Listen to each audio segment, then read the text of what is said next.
خاموشی عظیم نعمت ہے، بالخصوص اس مقام پر جہاں اختلاف زیادہ، آوازیں بلند، علم کی کمی، دلیل کی کوئی اوقات نہ ہو۔ زندگی اپنے حساب سے جینی چاہیے۔ لوگوں کو خوش رکھنے کے چکر میں تو شیر کو بھی سرکس میں ناچنا پڑتا ہے۔ مزاج کے خلاف بات پر مسکرا دینا لڑنے سے بہتر ہے۔ مسکرائیں، زندگی ابھی باقی ہے۔ انسان جس شخص کے لیے مخلص ہوتا ہے وہ اس کو ہی دکھ دیتا ہے۔ لوگ اچھی سیرت کی بجائے اچھی صورت کو ترجیح دیتے ہیں۔ آپ جتنے مرضی اچھے ہوں، مگر جو لوگ آپ کو غلط سمجھتے ہیں وہ آپ کو غلط ہی سمجھے گی، کیونکہ نظر کا آپریشن ہو سکتا ہے لیکن نظریے کا نہیں۔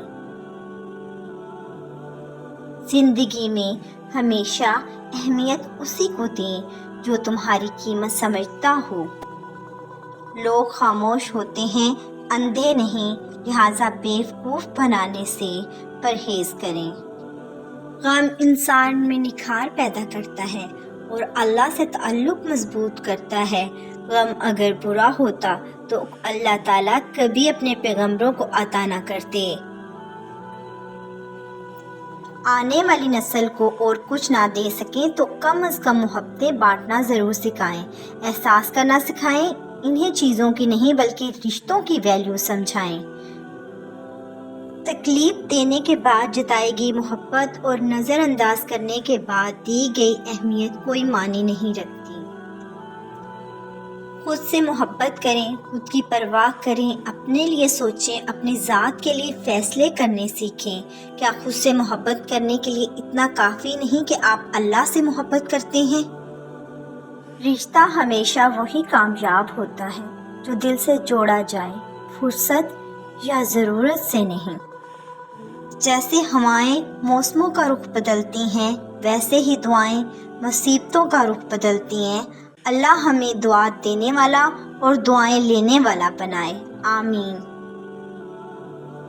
اتنے رشتوں کا کیا فائدہ جب ہر دکھ تکلیف اکیلے ہی کاٹنی ہے؟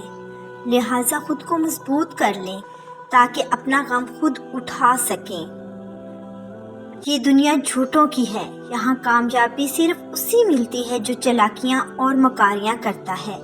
ہم جیسے لوگ تو وفاداریاں نبھا کر بھی مرحوم ہی رہ جاتے ہیں۔